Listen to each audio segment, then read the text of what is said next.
Who is it?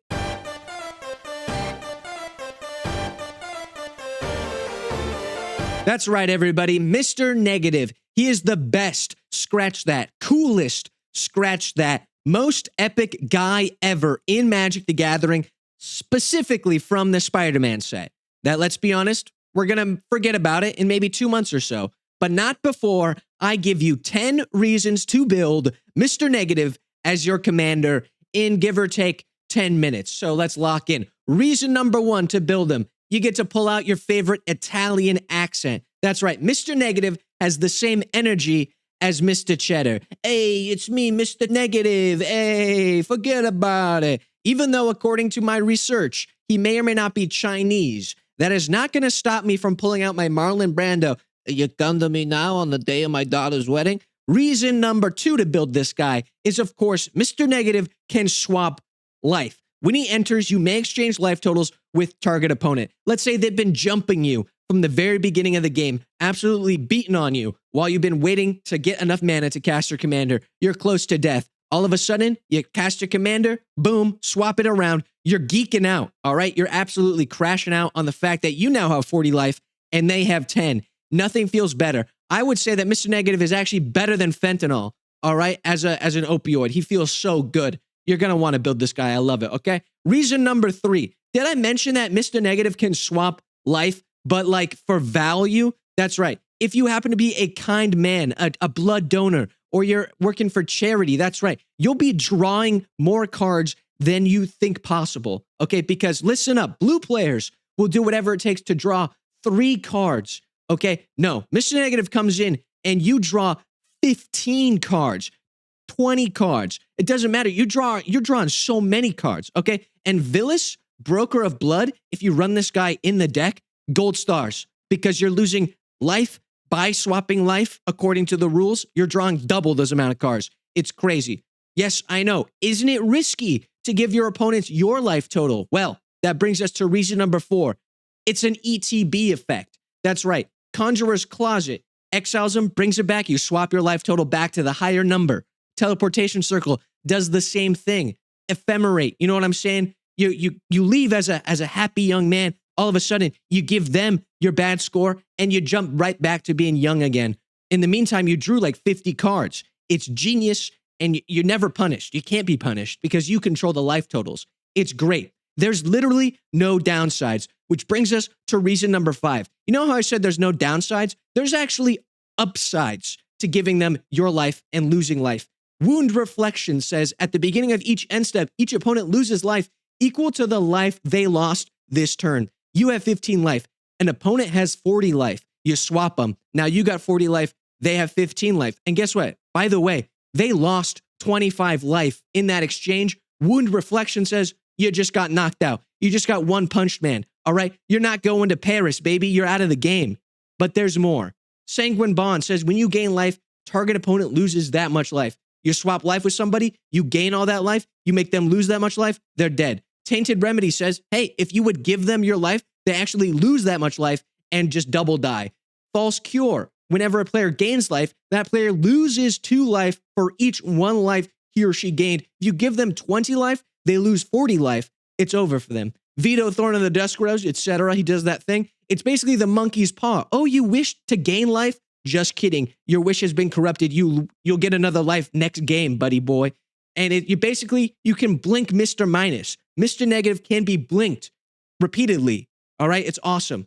Which brings us to reason number 6, Blood Sacrifice. One of the best parts of Mr. Negative is the fact that life totals are now very flexible. We can pay as much life as we want because we're just going to swapsies with somebody else. It's awesome. And bring out the Ratatouille because we get to play one of the best spells in the game, Plague of Vermin. It's 7 mana for a sorcery with baller art. Starting with you, each player may pay any amount of life. Repeat this process until everybody cowers out. Each player puts a 1/1 black rat into play for each life they paid this way. It's awesome. Sorry, Dr. Jones. We're overflowing with rats on our board state. We're paying like 30 life. Who cares? We've also got Pain's Reward. 2 and a black for a sorcery. We bid any amount of life. Everybody then can bid higher, and whoever wins basically loses life to the highest bid and draws 4 cards. And guess what? We always win, and we're drawing those 4 cards because we are paying a lot of life. and it's going to be sweet. There's also Phyrexian Processor. 4 mana for an artifact. When it enters, pay any amount of life. And you know we always pay in hella life into this. Why? Because we get to make big old minions equal to the amount of life we spent this way. It's sweet.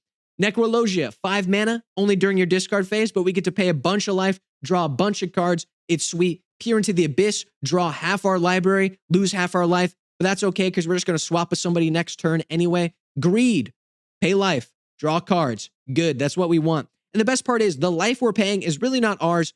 We're kind of using our opponent's life for our benefit because we're just going to swap with them. It's genius. It brings us to reason number 7, the Cold War. That's right. Once we've come back from death, back and forth a couple of times, our opponents are going to kind of figure it out. They're going to understand, okay, maybe we shouldn't beat this guy to death because he's just going to swap with one of us and kill us. And that sucks. And they're going to have to think and strategize and use politics and everything like that. Because it's basically like if they hit us, then we swap with them. So they're going to try and hit somebody else. But then guess what? We can swap with that else person to draw a bunch of cards. So they're going to do nothing? Exactly. What are they going to do? They have no idea. It's basically a battle of light versus L, where they're just going back and forth. Kira. Who could be Kira? He can swap life totals with anyone in his death note. It's sweet. And it makes for absolute cinema games. I love it. Another reason, number 8, why you should build this commander is that we're playing chess, baby. We're using our minds, all right? Mr. Negative, they're going to be expecting you. So they're going to have a counterspell ready. But guess what? They can't stop all of us. We've got redundancies in this color. We love it. Profane Transfusion. It's 9 mana, but 2 target players exchange life totals. Could be us and somebody else. Could just be 2 randos. And we create a big old horror artifact where X is the difference. Yikes. Love to see it. Repay in Kind. 7 mana. Each player's life total becomes the lowest life total among all players. Hey, if we had that thing where everybody loses double the life they just lost, yeah, you lose 30 life and then you lose another 30 life. It's really good. Tree of Perdition, 4 mana. It's an 0/13, but we can exchange target opponent's life total with this creature's toughness, giving them 13 life, then we give them our life. We draw a bunch of cards. It's genius. There's also Axis of Mortality, which is just kind of fun to do if you don't have your commander out. Or if you do, you can give them, a bunch of stuff with the Axis and play off of that with our commander. It's good, okay? Apes together strong. We need redundancy in this deck. It's genius. They want us dead, so we're going to have to think outside the box. With reason number 9, they're going to jump you. 100% they are going to team up against you. But guess what? We could die. Except, who decided that? Who decided that we could be dying? That's right. Stunning Reversal, 4 mana. If you would lose, you don't. You draw cards. Your life total becomes 1. Guess what? Swap with somebody else. Now they're at 1 and they die. Phyrexian Unlife says, hey, we don't lose the game for having 0 or less life. And you bet if you have 0 or less life and you swap with somebody, they're instantly gone. And it's really fun. There's also Platinum Angel, which says you can't lose the game and your opponents can't win the game. So you could be at negative 1,000,000 life and swap with somebody and be back in the game and they're dead. Packed Weapon is also sweet. 3 in a black. You don't lose the game as long as it's attached to somebody. Give it to your commander or whatever. Whenever it attacks, draw a card. Who cares? You discard a card. Who cares? You don't lose the game. And that's the most important part because now we could be in the Mr. Negative zone. It's really good. Reverse the Sands is also just kind of fun. Redistribute any number of life totals. They get at least 1 life total back. And so you could put everybody at 1 and put yourself at like 1,000 or do something different and play around with it. I love this card. It's basically the Uno reverse. All these cards keep you in the game because we're the best. You get knocked down, but you get up again. You're never going to keep me down. There's also Tainted Sigil. I like this one. It's basically like a revive. It's like a little, it's like a slurp juice from the Fortnite game. You sack it, gain life equal to the total life lost by all players this game. So if you swap back and forth like 30 times, all of a sudden, boom, you gain like a gajillion life. Have fun counting all that. Which brings us finally to reason number 10, the aura. Okay, you just put your hand up. You say, I decide whose life gets where. Basically, Wall of Blood, you pay as much life as you want. Keurig, you cast all your stuff for life. Who cares? Unspeakable Symbol, make your stuff really strong or make their stuff strong as well. It's fun.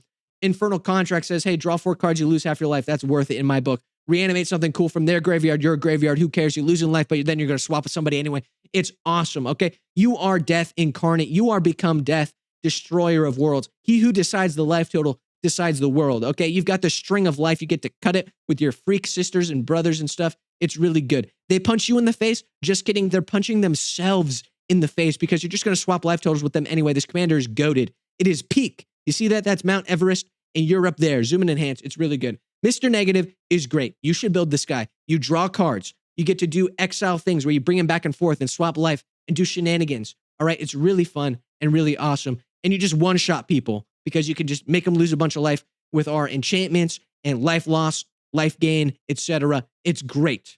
So how about it? What do you think? All right, should you build your commander? Let me know. That's the end of the video, though. If you liked it, leave a like. If you subscribe, subscribe. Shout out to my patrons on Patreon. You support me. I'd love to have you. Mwah, kisses on the mouth. I also have a Discord. It's free. It's linked in the description down below. You should join it. We get up to all kinds of shenanigans.